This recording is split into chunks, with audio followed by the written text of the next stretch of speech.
What's up, everybody? Welcome to Kinda Funny Games Daily for Wednesday, September 6th, 2017. Hey, Andy Cortez, is it Destiny 2 Day? Yeah! Woo! Yeah, Destiny 2 lives, everybody. I'm one of your hosts, Greg Miller, alongside Hi, I'm Anthony Internet's Carboni. own Anthony Carboni. You do so much stuff, there's no easy way to introduce you. Sure. Star Wars Show, We Have Wars Show. Concerns. Yep, those are them. AnthonyCarboniSextape.com. Mm-hmm. And I run that. I own that. That's not... You made that one up all by yourself. Every revenue stream. That's how you make money. How excited for Destiny 2 are you? I got a couple hours in with my beautiful boy last night. Yeah? Was it nice to be reunited? It was nice to be reunited. If you recall, when I was here on Monday, yeah. I had said that I was gonna roll me a new boy. And what'd you do? Did not. I saw my classic boy looking at me, all happy. Slightly upgraded shaders and polygons. How great is that intro where they go through and they show you like what you, here's the things you've accomplished, here's who you did it with. Your like, memories. History. Yeah. Oh, your the near-death experience, life flashing before your eyes. Oh, so good. It was good, man. So I went with my classic boy. Nice. And it was great.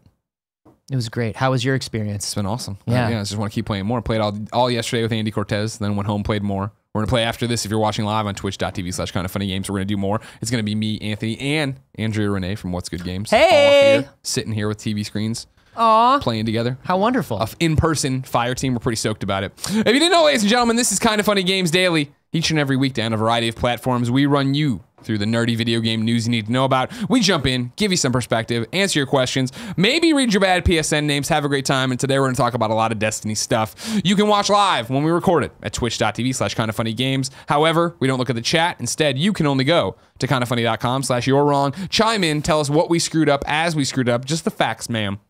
I don't want you editorializing. So that when people watch it on youtube.com/kindafunnygames and listen on podcast services around the globe, thank you so much, they get the record set straight. They get one great show, and everybody has a good time.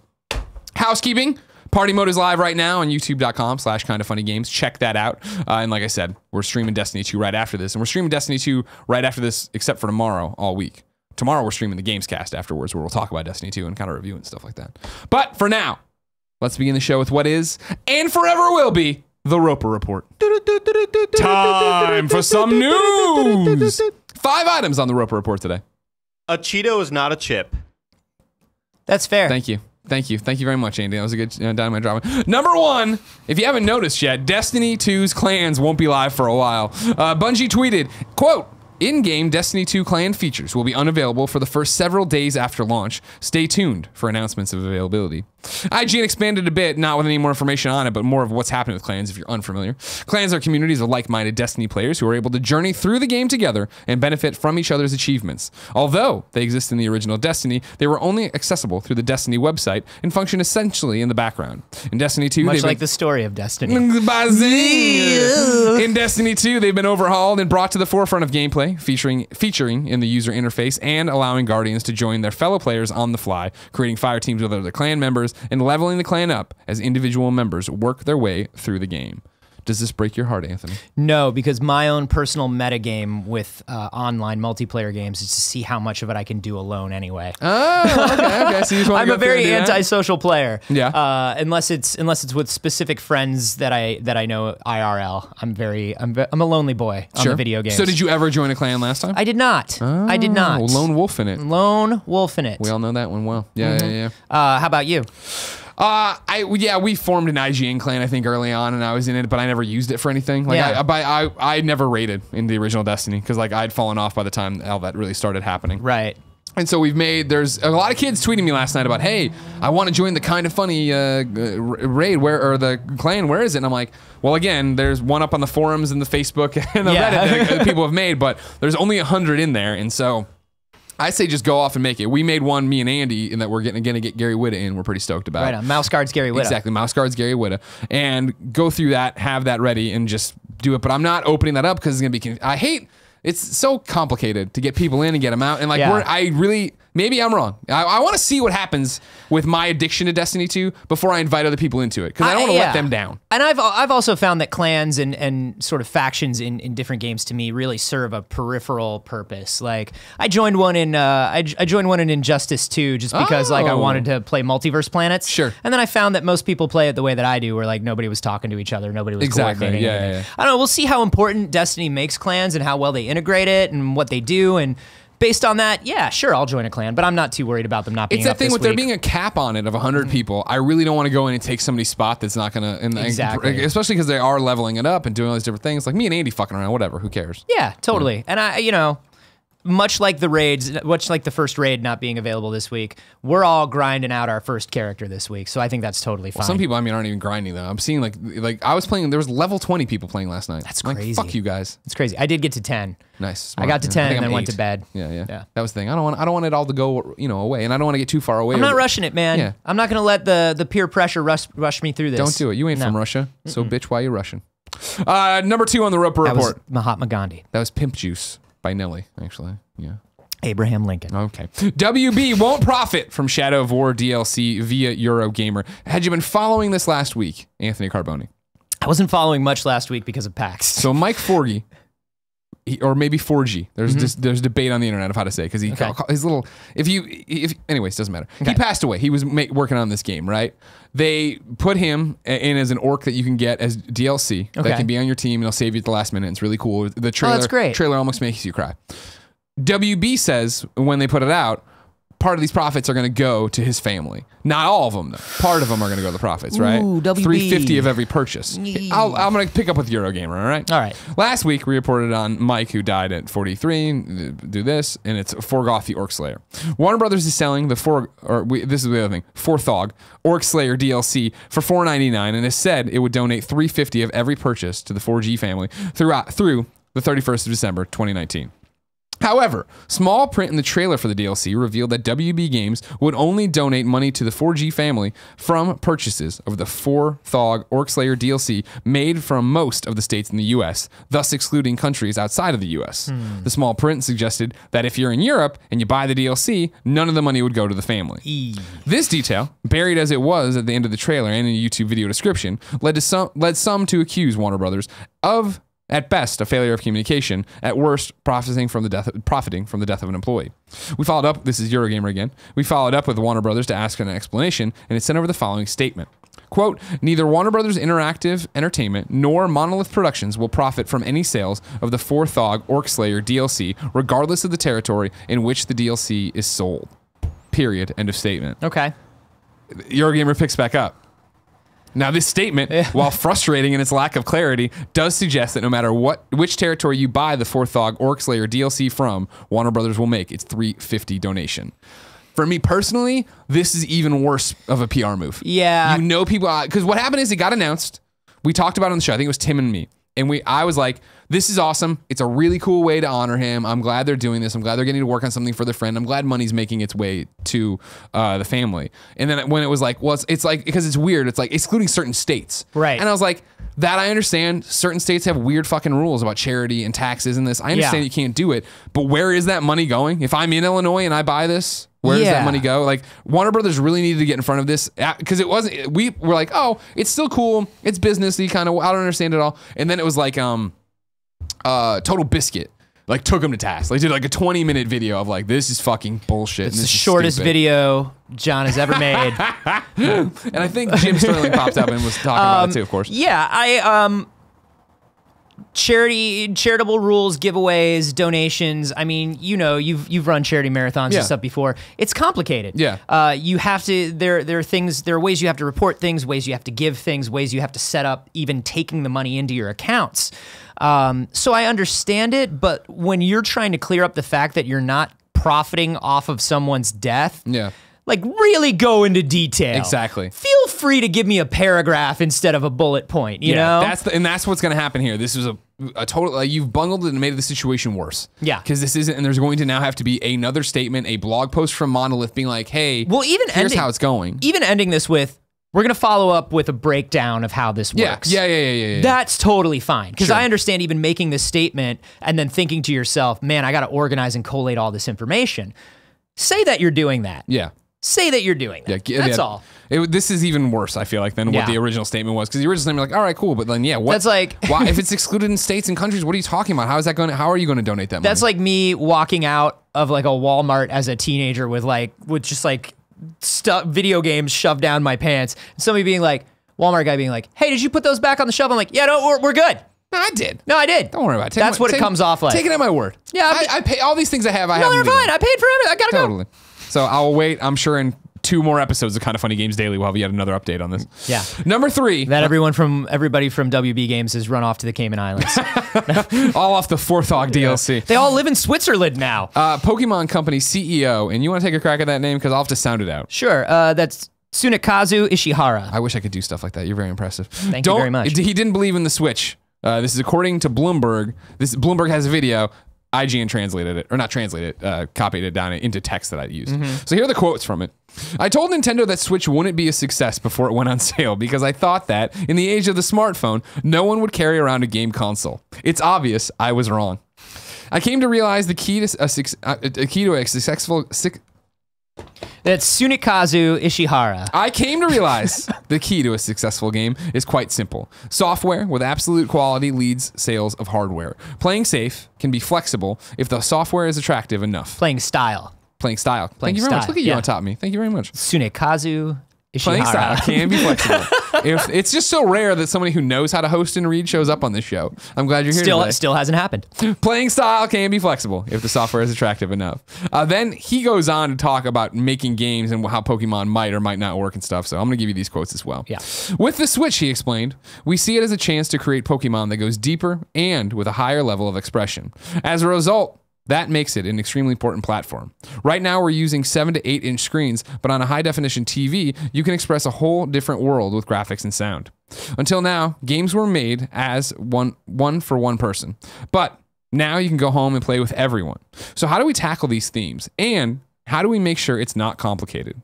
This is back to IGN. It's not entirely clear whether that thinking centers around the Switch console's innate social aspects, split Joy-Con play, or more familiar online play. As for whether a new Pokemon game would come with extra peripherals, previous games have introduced the Pokewalker, and GameLink ZR toy. Come on, guys, Z-Ring toys. He said, quote, I can't say that we'll release accessories, but I'd like to think of that possibility. I got a lot of thoughts about this. Do you like Pokemon? I do like Pokemon. I'm not Pokemon obsessed. Sure. But I know enough people that are. Yeah. It's really funny and really telling about the relationship between the Pokemon Company and Nintendo, because every once in a while, because it feels like such a synergistic relationship at most times. You think you can't think of one without the other, really. Yep. But it's really funny to every once in a while see how much power the Pokemon Company has in sort of decision making and stuff, because where's my Pokemon game on the Switch? That's the first thing everybody was thinking. It's what everybody was thinking last year. It's what everybody was thinking this year at E3. And it's really funny that it's just like, oh no, we didn't believe it. We didn't think it was going to happen. This thing looks like garbage. Yeah. The other thing that I find is really interesting is the, golly, how would we make a multiplayer Pokemon game? And how would that work with online? And how would that work when everyone's connected to each other? He said, ignoring 50 fan games that have literally made it work. Everyone's screaming so for well. MMO, Pokemon, and all this other shit. Yeah. It's very interesting, but I'm glad he's on board. Yeah. I'm glad we got our favorite lightning rat coming to the Switch. It's interesting and cool to see him being honest about it. Right? Of like, I didn't think this was gonna be good. And then you can read the tea leaves, and that's why we didn't get one. And then also why it is that, because it was that weird thing of like, oh, Nintendo just tacked on this thing of him being like, we're gonna make a Pokemon for this thing. Oh yeah, we're doing like, it. Why? And it's like, oh, because they were worried. Like, it is the #1 requested thing. I would love to not see hardware accessories. I'd love to see less plastic tchotchkes from Nintendo this generation. Yeah. Period. Yeah, I think I would venture a guess that you wouldn't. I mean, these are all different. In the Pokewalker, right? Like, that was part of it because, all right, cool. You wanted this for your portable games in your bag. You want to be making progress. Nintendo's so clear all the fucking time about this is a console. Yeah. This is a console. It's so outmoded now. I feel like they have the Switch app. They have Pokemon Go.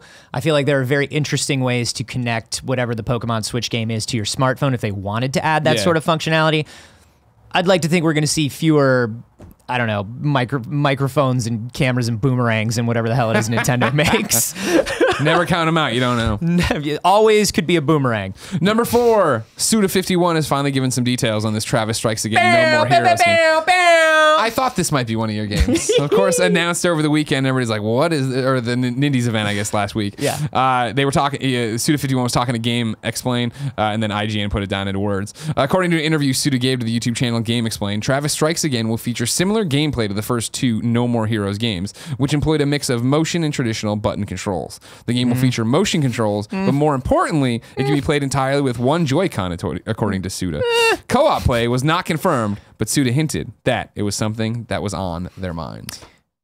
Yeah, I love a No More Heroes. Love a No More Heroes. How about this? You want motion controls back, huh? No More Heroes was better without the waggle control. Yeah. When they did the PlayStation Ultimate version or whatever Yeah, it was. I was like, oh great, finally No More Heroes The way with I a wanna play it? controller. Yeah. So I'd like to see. It sounds like there will be options, so that's good. You can play it either way. Yeah. That's fine. More choice is never bad. What was your takeaway? I mean, because it's Shovel Knight's involved, Hotline Miami's involved. They're bringing all. Are you worried this is not going to be a No More Heroes? He was very clear in the interview as well. Like this is not a numbered sequel to No More Heroes. No, well, I think it's interesting because No More Heroes came at a time when the sort of self-aware mixing of pop culture universes wasn't happening as much in major stuff. Like now we're used to it. Now we're used to a world where like somebody in a movie can have like a favorite comic book that you have or a favorite, you know what I mean? Spider-Man and Civil War can talk about Empire Strikes Back. Exactly. So Or Return of the Jedi. I like that Travis Touchdown plays Hotline Miami because of course he does. Yeah. That's his game. Like that's totally a dude who would play Hotline Miami. So and the original game had this sort of mixing of like it's a video game, but now it's a video game, like within a video game, within a video game. And so I feel like this will all play very, very well. Okay. You remember like sometimes it would go 8-bit, sometimes it would go like 16-bit with like little mini games and stuff. So I like it. You're all over it. Suda. I love that boy. He's a good boy and he makes good games. Okay, good boy, good. Yeah. Time for your 5th item on the Rope Report, and it's also your Let It Die's not seems every other day update for PUBG and how it's dominating the world. You like how I snuck that into the last moment there? I was gonna let it go. Player Unknown himself tweeted 10 million copies, 10 million sold. Never did I think we would reach such a number. Thank you all for your continuing support of the pub Battlegrounds team or whatever. That's amazing. Heart. And then GameSpot gave some context to this. PUBG has hit another milestone too. On August 27th, for the first time, it became the biggest game on Steam in terms of concurrent players, temporarily surpassing Dota 2. Whoa! PUBG is now far outpacing Dota 2. Today, its peak player count was over 962,000, compared with 723,000 for Dota 2. That still isn't an all-time record, as Dota 2 has topped 1 million before, but PUBG may get there yet. Golly, man. GameX173 chimed in by writing in to kindafunny.com/KFGD, just like you can, and says, "Hey, Kinda Funny crew. I read today that PUBG has sold over 10 million copies, and I swear it was only about 2 weeks ago that you mentioned it was at 8 million sales. It was Gamescom. My question is, how many copies do you see PUBG selling, and will it go down as one of the greatest games of all time? Thanks for all you do, GameX173.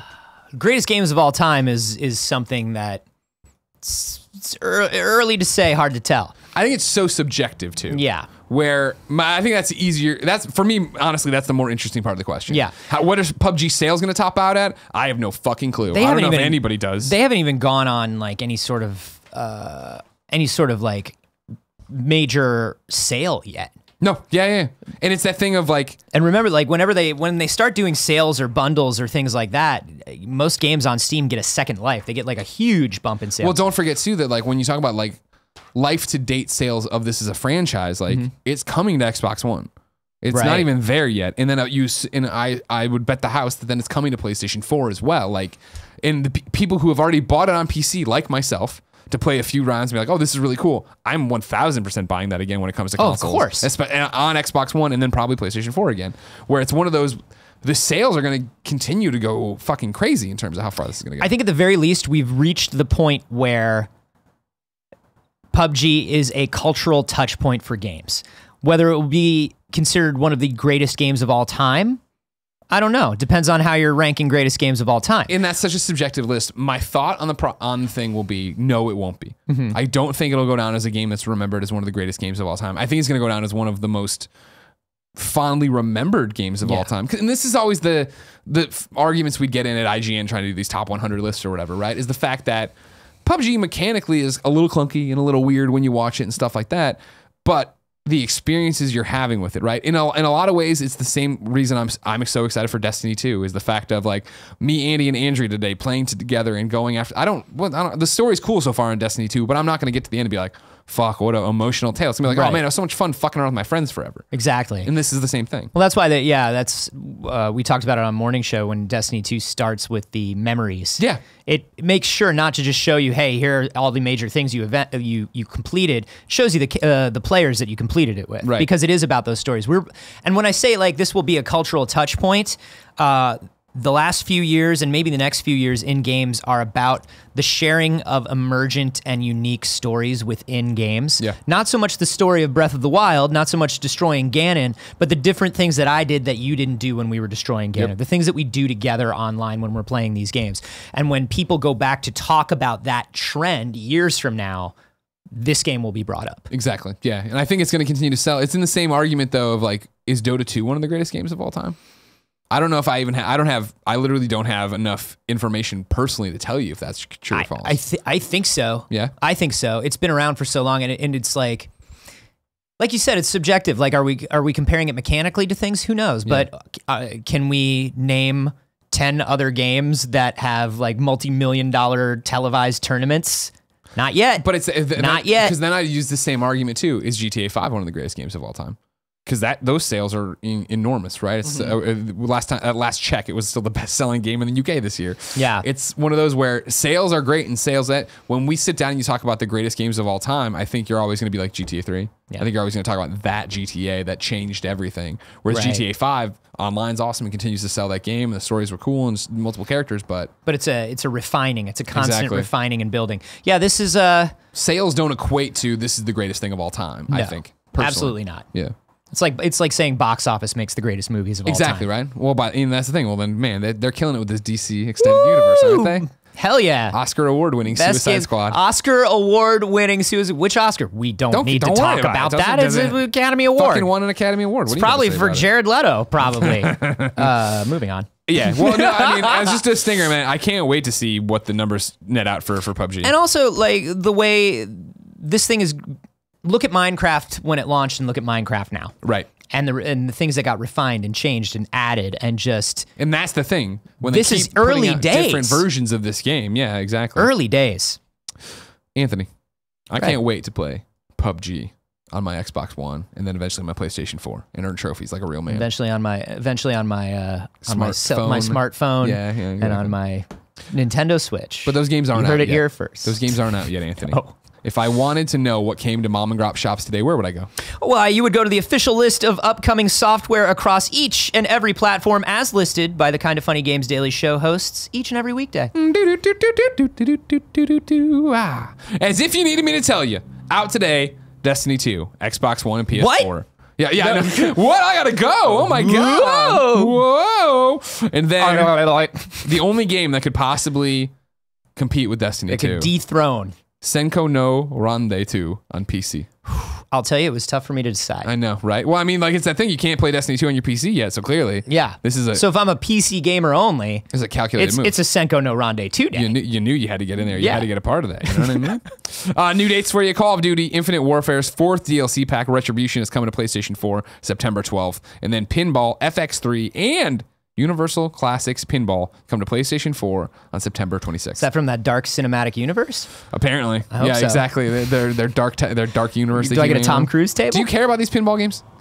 I like them every once in a while. Yeah. But I tend to I think if you're going to do a pinball game, I like it a little more in the way of like a Sonic Spinball or whatever that great Capcom one was, where like the camera thing, the camera would keep changing and you had like little mini games that were actual video games. Oh, okay. I'm just saying, I'm playing pinball on a console. I understand there are pinball purists. Yeah, oh yeah. I'd a little video game to my pinball. Well, that's always the difference, I think, right, with Zen Pinball and Pinball FX. Yeah. If memory serves, Zen Pinball is the crazy one. They make the Walking Dead Telltale game. Yeah. Table, they do all Star Wars ones, and then Pinball FX is like, these are real cabinets. These play like they really felt. Exactly. And they were great. I was into them. I mean, and with like a toe in the water when they first started coming to Vita. Yeah. Because I remember playing one at the DMV when I was stuck there for like 3 Oh yeah, hours. they were great, and you could turn your Vita. Yeah, the Zen vertically, Pinball and it was ones. great. Yeah. So there's cool there. It's just hard. It's just crazy. They're still making them, but I know I know Sam Claiborne, Scott Bromley. People are obsessed with pinball. They're all over it. And I'm glad this is there for them. Good. Time for Reader Mail, which is brought to you by DraftKings. You've been waiting for this since February 6th. Football season is here, and there's no better way to get closer to the game you love than with DraftKings 1 week fantasy football.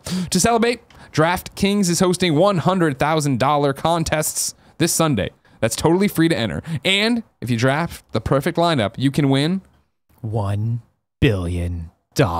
Choose between public contests with big cash prizes or private contests where you can compete against a group of friends. DraftKings also has beginner and casual contests where you'll play against people of similar skill levels. $1 billion. Thank you, Anthony. Get to DraftKings.com now and use the promo code KINDAFUNNY to play in DraftKings free contest for $100,000 in total prizes this Sunday. And if you draft the perfect lineup, you can win $1 billion. That's promo code KINDAFUNNY to play this for your shot to win $1 billion. This Sunday. The contest is totally free to enter, so why wouldn't you try? DraftKings, the game inside the game. Eligibility restrictions apply. See DraftKings.com for details. $1 billion. Nope, that was you're just putting too many in there. You know what I mean?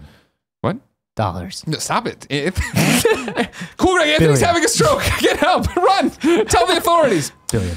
Aaron Porter writes in to kindafunny.com/KFGD just like you can and says, "Hey, Greg and Mr. Carboni. Hello. When Destiny launched last night, there was a mystical, magical, digital queue to be able to get in and play. We warned you about this, Aaron, on Kinda Funny Games Daily. Of course, this has become the standard for launch of pretty much every large online game, and yet there were many who seemed surprised and or furious at having to wait. My question is, who gets the blame here?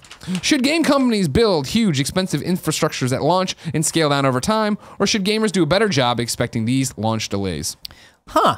You know, I don't think it's that they didn't build a huge, expensive infrastructure for Destiny 2. Yeah. I think they definitely did. I think you will never be able to truly estimate how many concurrents you're going to get day one, night one. Yeah. And you are, no matter how huge a system you build, you want to throttle it a little bit. I gotta say, my queue wait wasn't very long. How long was it? Mine was about 3-4 minutes, I think. Oh, wow. It was not bad. See, I what I jumped did is on right at 9. See, I did the thing where I had the code ahead of time, so we played all yesterday. No queues, of course, at all. Right. And then, in fact, it was the population was so small that I got, you know how it randomly pairs you with somebody in the very front, or Yeah. it randomly put me with Destin Legary. I was like, oh, that's awesome.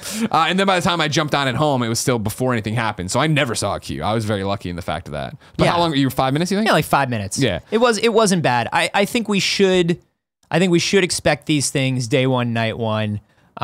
If it becomes something where you're waiting 30 minutes, Yeah. an hour, Well, I mean, an hour and a half on I night would think one. even 15. When you get to double digits Yeah. is where I'm like, why is this happening? 5 minutes I wouldn't care about. 5 minutes is totally fine, especially because with the opening of Destiny 2, and this is no real spoiler, but the first time you are sent in and paired up, it's only with like one other person. Yeah. So they really wanted to throttle that opening experience, I think. Yeah. That's kind of hard to do. Yeah, I think it's a bit of both in terms of it. I think that there's case by case. It sounds like with what Destiny 2, with your passing thing, what I think Aaron's seen, and the fact that I didn't see more outrage, it seems like it was fair enough. I think it is tempering expectations. I think you do have to realize that, yeah, the game went live at 9 and everyone's trying to go. Like, I think most of the posts that I saw were like, of course. Yeah. You know what I mean? More like burp, burp, burp, video games, Yeah. not really being and that's angry. the thing. Now it'll taper off. I mean, I would be surprised today if you saw queues when you got home, because now it is that thing where now there's the staggered, I'm coming home from work in a different time zone, whereas before it was, this game's live at 12 Eastern / 9 p.m. Pacific. An entire country of gamers is trying to get in there and get it. Yeah. You should be all right. You'll be fine, everybody. Corey wrote in to kindafunny.com/KFGD just like you can. It says, "Hey, Greg and Anthony." Hello. Longtime listener, first time writer. The much anticipated release of Destiny 2 is finally here. I, As someone who quite enjoyed playing Destiny and its first few expansions, though I never got deep into the raids, have picked it up and I'm enjoying it so far. I was curious about the possible trophies I could get for my new game and opened up the list to be surprised to see there are only 14 trophies, 11 gold, 2 silvers, and a platinum. I thought this was surprising, as in most games you have a lot of bronze trophies to fill out the list. Perhaps this is to do with Destiny 1 having, I've heard, a difficult trophy list / platinum. What do you think of this short trophy list? Is it good for making the platinum more attainable or simply too short to be satisfying? Thanks for everything you marvelous, fantastic people do, and love from Australia, Corey. Oi! This is definitely a Greg question. Do you care at all about trophies or achievements or anything? I don't. I'll sometimes peek. Like when I get one for doing something interesting in a game, I'll kind of look and peek and be like, oh, that's kind of clever, and kind of see what other ones there are. But I don't hunt trophies, and I don't worry too much about trophies. As somebody who does occasionally hunt trophies and definitely worries about them all the time and yells at the internet, I personally like Destiny 2's list a lot. And I know that it's getting a lot of flack on the internet from the announcement of it. If you haven't paid attention to it, like it said there, it is short. But my first thing when it popped is I tweeted out, I'm like, hey, I don't know. Destiny fans, is this easy? And everybody was like, it's not easy, but it's attainable. And what it is I think it really, well, the reason I like the Destiny trophy list from what I understand of it, and because it's easy stuff, right? So like the silver is reach level 20. Right. You're going to get that. That's great. Right. And then it's like, golds for acquire each Titan subclass, Hunter, Warlock subclass, all the subclasses, right? Yeah. Complete Call to Arms. Your progression trophies, sure. It's all these different things, right? And like, as you get into the deeper stuff, complete 30 challenges, do all these things. What I like about this is what I'm always talking about with Trophy List, where so many people don't understand trophies. They don't understand their consumer. They don't understand the ecosystem. And that's why Sonic Mania doesn't have a platinum. And nobody thinks that's weird and it goes out and then everybody freaks out. All PlayStation Platinum people freak out about it, right? Right. What I love about the Destiny trophy list is that it's built for the Destiny fan. It's built for, hey, we saw how you guys played this game. You played more challenges. You went through and built different characters to get everyone their subclasses. Like, we're not sending you to do things that are weird or strange or feel like errands. We are doing what trophies are supposed to do, which is rewarding you for the things that you feel like are literal achievements in the game. Exactly. Yeah. We've paid attention to what our game is and how you consume it, and we're going to do that. Does that benefit me as somebody who likes to get platinums even if I'm not like forever into a game? Not necessarily, but I like the fact that if I get hooked by Destiny, I'm going to be rewarded on the back end. Yeah. That my hours and hours and hours and hours will be there for me. Yeah, and it feels like something where you can't just run in and be like, I'm getting all the trophies, and you just kind of like do your thing. This is like, but if you play and you really play, it makes sense. And and I like what you're saying is it's not arbitrary stuff. It is stuff of like, all right, cool, go through this, and the way you play the game, you're eventually going to get pop and be rewarded for it. And like Andrea was one of the people who chimed in back when I put up the list and was talking about the fact of like, like the Leviathan raid has a trophy attached to it. Like that's clearly going to be a while to do. It's going to be hours to invest, but it's doable. You'd get it, and you'd feel like you accomplished something. Yeah. Whereas the opposite can be said, I feel, with Friday the 13th trophy list. As somebody who loves Friday the 13th, the game, the trophy, it's like get 666 kills. And Jason's like, fuck you. Like, I don't, you know what I mean? Like, I understand that, like, I'm going to be playing that. You want me to be playing this for years, but like, I'm never, it's so far. The goalposts are so far. These goalposts are like, man, if I really play Destiny the correct way and then play through and do these things they think I should do. Come on, man. Come on, man. Brandon wrote in kindoffunny.com/KFGD and says, why Destiny 2? Hi, Anthony and Greg. I've been making my way through my backlog, and I'm now hooked on Ghost Recon Wildlands. I think the massive open world is impressive, and the gameplay loop is a lot of fun. It reminds me of a mix of The Division and Metal Gear Solid 5, two of my favorite games of the generation. Your Let's Play of Wildlands was one of the funniest streams I've seen, and I've watched it multiple times. Jesus, that one was for you, John That's Drake. the compliment train pulling into the station. You know what I'm saying? All aboard the Ghost Recon train. We love this game. Shout out to John Drake, who tweeted last night that his favorite thing about Kind of Funny Games Daily is hearing me yell over traffic every 32 minutes. Heck yeah. It's just It's a very expensive studio. Too hot. It is. And we should have we really should just buy an air conditioning unit for it. Anyways, back to Brandon. Now you guys are hyped to play Destiny 2. I didn't play Destiny 1, so I'm curious, what about Destiny 2 has its hooks in you that you're so excited to play now, and what Wildlands needed to include to get you more interested? Thanks. Love the show every day. I'm not super. I didn't play a lot of Wildlands. I maybe just kind of dipped into it real quick, but this feels kind of apples and oranges to me. Yeah. As like, what grabbed you about what would Wildlands need to do that Destiny's doing? And it's like, I don't know. spaceships. I don't know. No, I mean, It's for very Wildlands, different. we were we were hot on coming off of E3 where we Yeah. did the demo and we all played together and we were like, holy shit, this was a lot of fun. When we got it here, we did a stream where we all played together. And for me, the problem with it was, and it might have been that we jumped in together. Like Destiny, you jump in with other people. Me and Andy did it yesterday, right? And the story and the objectives are all simple enough that you can go through and bullshit around with each other and tell each other dumb stories and do this and not have to be fully invested in the world and what's happening. Yeah. Whereas with Wildlands, it was like, all right, cool, we failed the mission. Why?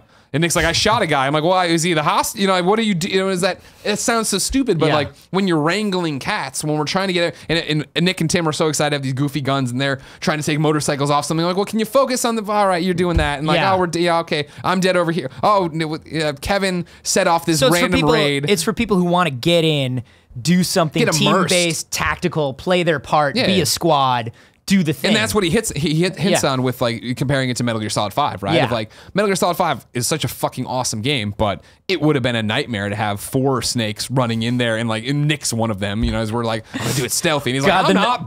the number of balloons, the number of things attached to balloons Yeah, at any yeah, given yeah. time in a multiplayer. Yeah. No, I think they're two different things. The things that have me excited about Destiny 2 are the same things that have me excited about Destiny 1. First, there's the sort of intangible things. Well, not intangible, but the visual, the aesthetic things. Destiny 2 and Destiny have some of the best world design. Sure. Interface design. Like, it's just beautiful. It actually reminds me a lot of like if Phantasy Star Online had continued, it would have turned into Destiny eventually. I just love the design of the characters and finding new gear, and I'm not a gear guy usually. Yeah. But there's something beautiful about like tricking out the characters in Destiny.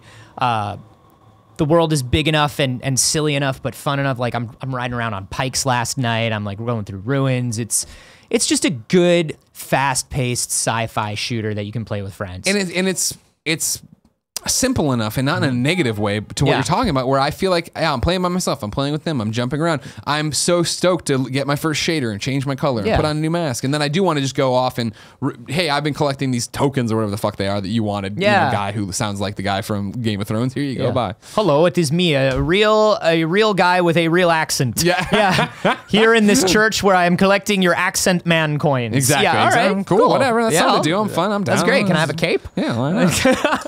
Ladies and gentlemen, it's time to squad up. This is where Anthony checks out kindoffunny.com/you're wrong to tell me what we screwed up. But where I read one of you who wrote into kindoffunny.com/KFG to tell me your name, the game you need help in, the platform you're on, and why, so I can read it here and get you sorts of best friends. Michael writes in. He needs help on his Nintendo Switch. Get ready. His Nintendo Switch code is SW-1445-0699-9396. Michael says, bit of a different one here. I'm not looking for anyone to play with. What I am looking for is some friends to add that play their Switch frequently. I love looking at all the games people play on their Switch and watching their time played on their games tick up. I like going through my recently playlist and seeing 300 hours on Tetris, for example. Thank you, and I hope you're all having a great day at Kind of Funny. So far, so good in the day. You're an interesting man, Michael. His Nintendo Switch code is SW-1445-0699-9396. Let him watch you do stuff. Weird. Anthony, what did we get wrong? Remember, if you watch live on twitch.tv/kindoffunnygames, your job is to keep us honest. Go to kindoffunny.com/you're wrong. Tell us what we got wrong. We'll set the record straight for everybody on YouTube and podcast. First one's a continuation from yesterday about everybody's golf. Are you, Oh, are you yeah, interested? I'm totally interested. Custom clubs don't work the way you mentioned them. They're essentially, you're given Big Air or Infinity Club, but you get to pick where you can assign these stats. A rank 1 Big Air Club gives you 8 extra power. You get 11 power-ups to assign to any of the 4 categories, up to a total of 11 upgrades, parenthetical, 110 gems, of which you can get around 20 a day just running around the courses. The club does not replace your club levels, which is your character progression. Got you. Thank you very much. Number 2, that PR guy says Destiny 2 clans can be set to open, so you can set it or forget it. Set it and forget it. Greg, even though you went against your own challenge, you can enjoy being a part of a community clan without worrying about the people in it. Online clan members will be displayed in game, so you can just leave the fire team open to friends and clan members, and you'll be good to go. Gotcha. Which is kind of how I assumed it worked. I don't know. I just don't want to be a part of one. I just want to suck up their 100 spots. And then the final one here is from Awesome Astic. Pinball FX and Zen Pinball are the same game. They just have different names on different platforms. Oh. Which What's could be right. Sounds fine. There was a different Bally's Pinball? Is that what I'm thinking of? There was definitely Pinball Arcade. That might have been it. Yeah. I remember there being one that was like, hey, here's like the classic tables you've played your whole life, and hey, here's like the crazy shit we're making you. Yeah. And that's it. Awesome. Anthony Carboni, I have one segment left, but I promised you to get you out at 1:05. So walk away. Just fucking walk away. It's like, I'll shake your hand there. I miss you. I love you. I miss you too. All right. Thanks for having me. No problem. Get your computer and get the fuck out of here. Yesterday, I asked you, Destiny 2 PC players, to write in because we don't really know why you'd wait. Do you care about the wait? Several of you did. Not that many PC players listen to us. Because I got those dual 1080s and SLI. What up? You can play now and get trophies. Turn off. It's my cool, Greg. So in a new segment I'm calling Why I'm Waiting, Toonday writes in and says, hello, Greg. It's almost like you knew Anthony would have to leave. Yesterday, you asked if there was anyone in the part of the Kinda Funny community that was waiting for Destiny 2 to come to PC, and I'm one of those people. Having AAA games come out later on PC than consoles is quite and is unusually. We're having some grammar problems here, and I think it's just in English not his first language. We're going to power through. Later on PC than consoles is unusual, so that the devs can make their game run on a modern day PC configurations. After playing the PC beta, I can safely attest to the fact that Destiny 2 will be one of the best PC versions made for a AAA title. I'm currently playing the game on PS4, but will jump to PC once it comes out so I can run raids with Alfredo Diaz and his Twitch crew. Shout out to Alfredo Plays. Also, the PC version is coming out later than the other versions usually do, does not affect PC sales if it is a highly sought after title. For example, GTA 5 came out a year later on PC after it was announced at the same time as the PlayStation 4 version, and that sold 1 million copies on PC on day one. Keep up the good work, Toonday. Nathan also wrote in and says, hey, Greg and Danny. Just kidding, Danny is never there. I'm writing in as a Destiny fan that played around 1,500 hours of the first game. I only recently bought a PC and didn't want to play it there until the beta. It played so well and looked incredible at 4K, and it looked incredible in 4K 60 frames per second. So I will be playing the PlayStation version until the PC release so I can avoid spoilers. No way I could avoid them otherwise. Thanks for the awesome show. Keep it up, Nathan. So you guys are you're just biting on what they want. Bungie, Activision, they want you to buy it twice, and you're just like, I will. Gobble, gobble, gobble. Just gobble it up. And I'm not knocking you. Go for it. Enjoy yourselves. I'm enjoying myself. In fact, I'm enjoying myself so much, I'm about to play it live here on twitch.tv/kindafunnygames with Anthony. No, that's wrong. He's gone. Andy is really cool. Greg, I'll be honest with you. Really fucking me up this week having Andy and Anthony in here. The names are just so similar. Yeah. And then let's add an Andrea in here today for this stream too. I mean Andy and Danny. That's been trouble. Oh, that one gets you too? Yeah. A lot of times I start to say Anthony, but I'm looking at Andy and I have to cut myself off. It's a real. These are the troubles we have. It's kind of funny. Anyways, we're about to play some here. Tomorrow, your host is going to be Andrea, but first I need to tell you that Reader Mail was brought to you by Lisa. Whether you're upgrading your home, your health, or your state of mind, there's one surprising item that belongs on your shopping list. Yep, a mattress. With over 10,000 five-star reviews, the Lisa Mattress is in a league of its own when it comes to combining quality, innovation, and making a difference. The Lisa Mattress is 100% American-made and delivered in a compressed box to your door. It is thoughtfully crafted with high-quality materials to create what Lisa calls their universal adaptive feel. Its 3 foam layers provide support, pressure relief, and cooling that adapts to all body shapes, sizes, and sleeping styles. Yes, I've heard it's amazing. What you feel on one side of the mattress will be different than what your partner feels on the other. Avoid awkward showrooms. The Lisa Mattress is ordered online and always shipped to your door for free within days. The Lisa Mattress compares with brands that cost hundreds of thousands of dollars more, but because they didn't believe in all those unnecessary extras, Lisa's prices start at just $525. For an extra $100 off, that's right, $100, go to www.lisa.com/kindafunny and enter the promo code kindafunny, all one word. That's LEESA.com/kindafunny, promo code kindafunny. Believe it or not, ladies and gentlemen, that's on the show in the books. Andrew's here tomorrow. We're going to play Destiny right now. If you're watching live, twitch.tv/kindafunnygames. We're going to do the same thing we did yesterday. Take a break, eat some food, set up a crazy setup here, come back. So probably like 30 minutes from now, I would say. Probably we'll be back live playing some Destiny. Hopefully it won't be 8-bit again. We'll figure all it out. You know, Cool Greg knows what he's doing now. That wasn't, it wasn't reassuring. You know what you're doing now, right? We know what we're doing for streaming? Yeah. You confident? Yeah, sorry. I was confused. I thought you were telling me to turn off the lights and everything. No. right? I'm just Got it, talking to got it. you because, you know, Anthony Carboni he just doesn't get the job done. You know what I mean? Yeah. I hear he's like this in bed too. Yeah. Just doesn't get the job done. Is that too far? See, damn it, I just did it again. I look at Andy and I say Anthony. Come talk on the microphone. You got something to say to me, just say it in the microphone. We have an extra PS4, right? I can't hear you now. We have an extra PS4, right? I thought Andrea was bringing hers. For Carboni. Oh. What? He's got to go, I thought. Is he not going now? What? I thought you were leaving. I got an Uber coming. Okay. But yeah, I'm leaving. But, You trying to steal a PlayStation 4 from us? Yeah. No, I'm staying at He's staying at a friend's place. And, It's a pain in the... loud. And pain- not it's great. loud. It's a terrible video game environment. And I thought I might just come Oh. watch some people play some Destiny. Oh, sure. You can come back and play with us, yeah. Yeah. Okay, yeah. So if Andrea... How late are you going? 5 or 6. I'll miss it. Okay. Oh, sorry. Sorry, you're so busy. Never mind. Well, yeah, okay. All right, well. Boo! Boo. Anthony Carboni, booze. Booze. Doesn't matter. Ladies and gentlemen, this has been Kinda Funny Games Daily each and every weekday on a variety of platforms. We come to you with the nerdy video games news you need to know about. We jump into, give you all the stuff. We give you the perspectives. We have weird conversations where we plan content on the show, but you love it. It's great. Who cares, right? It's all fun. We love you guys so much. I love making this show. I'm glad you guys love it so much. I really appreciate everybody who at PAX came up to tell me how much this show's awesome, and everybody who posts on Reddit about it, in the forums, and the Facebook groups. I assume people are talking about it on Discord too, but again, Joey doesn't let me in there. I don't know how it works. It's confusing. Until next time, ladies and gentlemen, it's been our pleasure to serve you. There's no hand to shake.